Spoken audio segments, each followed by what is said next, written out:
Praise the Lord. सबको जय मसीह की। आप सबका बहुत बहुत स्वागत है परमेश्वर की पाक हुजूरी में। आज का जो परमेश्वर का वचन है वो बहुत ही ज़्यादा महत्वपूर्ण है। ये वचन मेरे खुद के लिए काफ़ी ब्लेसिंग रहा है। मैं विश्वास करती हूँ कि आपके लिए भी ज़रूर होगा। ये वचन एक टाइम पर मेरे लिए एक क्वेश्चन होता था जो कि मैं आज आप सबके साथ शेयर करना चाहती हूँ, तो आप इसे ज़रूर सुने। ये वचन जो है पहला इतिहास की किताब में दिया हुआ है।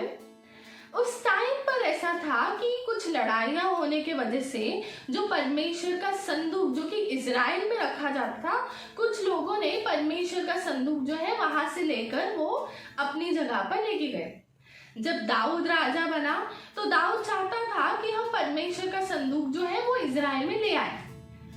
उस टाइम पर जो परमेश्वर का संदूक जो था वो एक अबीनादाब नाम के एक मनुष्य के घर पे था जो कि यहूदा के किसी क्षेत्र में रहा करता था। तो दाऊद ने सारी इज़राइल की प्रजा को जमा किया और उनसे कहा कि चलो हम परमेश्वर के संदूक को ले आए। तो दाऊद और इज़राइल की प्रजा जो है परमेश्वर का संदूक जो है वो लेने के लिए निकले। तो जैसे ही वो यहूदा के वो क्षेत्र में पहुंचे, उस पर्सन के घर पे पहुंचे, तो वहाँ पे उन्होंने एक न्यू बहुत ही जो है अच्छी गाड़ी जो कि बेसिकली उस टाइम पर बैलगाड़ी थी, वो न्यू गाड़ी जो है उन्होंने ली और वहाँ पे परमेश्वर के संदूक को रखा। और परमेश्वर का संदूक जिस बैलगाड़ी पर रखा था उसे हाँकने के लिए दो मनुष्य रखे थे। एक का नाम था उज्जा और दूसरे का नाम था अहो। और उसके संदूक के आगे जो है इज़राइल के जो लोग, दाऊद जो है वो परमेश्वर की महिमा करते हुए, वीणा सारंगी बजाते हुए वो परमेश्वर का संदूक जो है यहूदा के क्षेत्र से लेकर इज़राइल की ओर चले। ऐसा हुआ, रास्ते पर बैल को जो है वो ठोकर लगी जिसके वजह से परमेश्वर का संदूक गिरने लगा। तो उज्जा नाम का जो व्यक्ति था वो परमेश्वर के संदूक को पकड़ने लगा ताकि परमेश्वर का संदूक गिरे नहीं। पर वचन आगे कहता है कि उसी समय परमेश्वर का कोप जो है उनके ऊपर भड़का और उज्जा की मृत्यु हो गई। अब मेरा ये क्वेश्चन होता था कि उज्जा ने तो बहुत ही अच्छा काम किया, उसने तो परमेश्वर के संदूक को गिरने से बचाया, उसे सपोर्ट दिया, तो उसकी मृत्यु क्यों हो गई? परमेश्वर का कोप उसके ऊपर क्यों भड़का? ऐसा इसलिए हुआ क्योंकि वो जो संदूक ले जा रहे थे वो परमेश्वर के वचन के अगेंस्ट में था। वो परमेश्वर के वचन के अनुसार, उसके ठहराए हुए नियम के अनुसार वो परमेश्वर का संदूक नहीं ले जा रहे थे। और ये पहला इतिहास की किताब 15:2 में लिखा हुआ है, लेवियों को छोड़ और किसी को परमेश्वर का संदूक उठाना नहीं चाहिए क्योंकि यहोवा ने उनको इसीलिए चुना है कि वे परमेश्वर का संदूक उठाए और उसकी सेवा टहल सदा क्या करें। लेवी जो लोग थे वो परमेश्वर के ठहराए हुए लोग थे, वो परमेश्वर के द्वारा चुने हुए लोग थे जो परमेश्वर के संदूक की सेवा टहल किया करते थे। और उज्जा जो था वो लेवी नहीं था। तो पहला वचन जो था जो टूटा, जो लेवी लोग जो थे वो परमेश्वर के संदूक की सेवा किए थे वो ही उठा सकते थे और कोई नहीं उठा सकता था। तो परमेश्वर को किसी और के सपोर्ट की जरूरत नहीं है। और दूसरी बात ये कंफर्म होती है पहला इतिहास की किताब 15:13 से, जब दाऊद दूसरी बार जो है परमेश्वर के संदूक को इज़राइल में ले आना चाहता था, तब उसने लेवियों को नियुक्त किया था। और तब उसने कहा था क्योंकि पिछली बार तुमने उसको न उठाया था, इस कारण हमारा परमेश्वर यहोवा हम पर टूट पड़ा क्योंकि हम उसकी खोज में नियम के अनुसार न लगे थे। दाऊद कहता है लेवियों से परमेश्वर ने ठहराया था, पहली बात तो कि परमेश्वर की संदूक को सिर्फ और सिर्फ लेवी लोग ही उठा सकते थे, हाथ लगा सकते थे। दूसरी बात जो है परमेश्वर के संदूक को उठा के ले जाना था, ना कि किसी गाड़ी पर। तो ये परमेश्वर के वचन के खिलाफ था जिसके वजह से परमेश्वर का कोप जो है उनके ऊपर भड़का। तो इसलिए परमेश्वर को हमारे किसी भी बात की सपोर्ट की जरूरत नहीं है। हम वचन के अगेंस्ट चलकर ब्लेसिंग को नहीं ले सकते। अगर आप इस वचन को पढ़ें तो यहाँ पे दिया हुआ है कि दाऊद और उसके लोग जो है परमेश्वर की महिमा करते हुए, आराधना करते हुए जो है परमेश्वर का संदूक जो है लेके जा रहे थे, पर वो परमेश्वर के वचन के खिलाफ लेके जा रहे थे, जिसके वजह से परमेश्वर का कोप उनके ऊपर भड़का। इसलिए हम परमेश्वर को अब खुश नहीं कर सकते जब हम परमेश्वर के वचन के ऊपर नहीं चलते। और परमेश्वर का वचन रोमियो की किताब 3:7 में लिखा हुआ है। पौलुस कहता है, यदि मेरे झूठ के कारण परमेश्वर की सच्चाई उसकी महिमा के लिए अधिक करके प्रकट हुई, तो फिर क्यों पापी के समान मैं दंड के योग्य ठहराया जाता हूँ। आपने सुना होगा, बहुत से लोग कहते हैं कि अगर मेरे झूठ से भलाई उत्पन्न होती है तो झूठ बोलना अच्छा है। करेक्ट, लोग कहते हैं अगर मेरे झूठ से भलाई उत्पन्न होती है, अच्छा काम होता है, तो झूठ बोलना अच्छा है। पर क्या ये परमेश्वर के वचन को सेटिस्फाई करता है? क्या परमेश्वर ऐसे कहते हैं कि हमारी बुराई से भलाई उत्पन्न हो सकती है?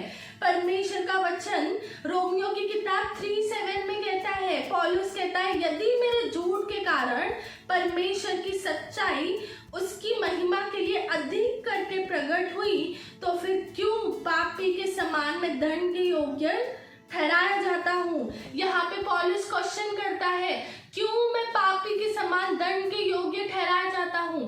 पौलुस कहता है, अगर मेरे झूठ बोलने से परमेश्वर की महिमा होती है, अगर मेरे झूठ बोलने से भलाई होती है, परमेश्वर के राज्य का काम होता है, तो फिर क्यों मैं पापी के समान दंड के योग्य ठहराया जाता हूँ। मतलब क्या, जब हम झूठ बोलकर परमेश्वर की महिमा करते हैं, जब हम वचन तोड़कर परमेश्वर की महिमा करते हैं, परमेश्वर के राज्य के लिए काम करते हैं, तो हम दंड के योग्य ठहरते हैं। रोमियो की किताब 3:8 में भी लिखा हुआ है, हम क्यों बुराई न करें कि भलाई निकले। और आगे वचन कहता है, परंतु ऐसों का दोषी ठहराना ठीक है। परमेश्वर का वचन कहता है, लेवी व्यवस्था की किताब 19:11 में, डू नॉट लाई, झूठ मत बोलो, झूठी साक्षी मत दो, झूठी गवाही मत दो। परमेश्वर को हमारी किसी बात की जरूरत नहीं है। यहाँ पे उज्जा जो है वो परमेश्वर के संदूक को सपोर्ट करने की कोशिश कर रहा था, वो अच्छा काम नहीं कर रहा था, वो भलाई ही कर रहा था, पर वो परमेश्वर के वचन के खिलाफ था, क्योंकि परमेश्वर ने लेवियों को नियुक्त किया था और परमेश्वर ने संदूक को उठा के लेके जाने के लिए नियुक्त किया था, गाड़ी पर लेके जाने के लिए नियुक्त नहीं किया था। तो इसलिए हमें स्मार्ट नहीं बनना है, परमेश्वर ने जो वचन बोला है उसके अनुसार हमें करना है। बहुत से लोग जो है वो चोरी करके परमेश्वर के राज्य में बोलते हैं। देखिए, चोरी करना मतलब ऐसा नहीं है कि हम किसी के घर पे जाके चोरी करते हैं। उदाहरण के तौर पर मान लीजिए कोई पर्सन है, उसका ऑफिस का टाइम है 9 बजे, वो 9:30 बजे ऑफिस पहुंचता है, पर वो एंट्री जो है वो 9 बजे की करता है, ताकि उसके वो आधे घंटे के पैसे कट नहीं हो, और वही पैसे वो बोता है परमेश्वर के राज्य में एज अ टाइथ करके। या दूसरा उदाहरण अगर मैं दूं, मान लीजिए कि किसी का लेक्चर है, लेक्चर 2.5 घंटे का लेक्चर है, वो पर्सन जो है सिर्फ 1 घंटा लेक्चर लेता है या 1.5 घंटा लेक्चर लेता है, पर वो एंट्री जो है 2.5 घंटे की करता है, ताकि उसकी जो है पैसे कट नहीं हो, और वही पैसे जो है मतलब उसने काम चोरी की, वो पैसे जो उसके हक का नहीं था वो उसने लिया और उसने परमेश्वर के राज्य में बोया। मतलब उसने चोरी करके परमेश्वर के राज्य में बोया ताकि परमेश्वर की महिमा हो। मतलब उसने झूठ बोलकर या वचन तोड़कर जो है परमेश्वर के राज्य में उसने बोया, परमेश्वर की महिमा के लिए बोया, परमेश्वर के राज्य को बढ़ाने के लिए बोया, तो हम उस केस में दंड के योग्य ठहरते हैं। परमेश्वर का वचन कहता है कि परमेश्वर ने अपने वचन को अपने नाम से अधिक महत्व दिया। तो इसलिए हमें परमेश्वर के वचन के ऊपर चलना है। परमेश्वर को हमारे किसी सपोर्ट की जरूरत नहीं है, परमेश्वर को हमारे पैसों की जरूरत नहीं है। हम जब टाइट होते हैं फेथफुलनेस से तो हम खुद को ही सपोर्ट करते हैं। जब हम टाइट बोलते हैं तब हमारे कर्ज टूटते हैं, जब हम दशवांश देते हैं तब हमारे बंधन टूटते हैं, और हमारा जो पैसों के साथ लगाव है वो टूटता जाता है।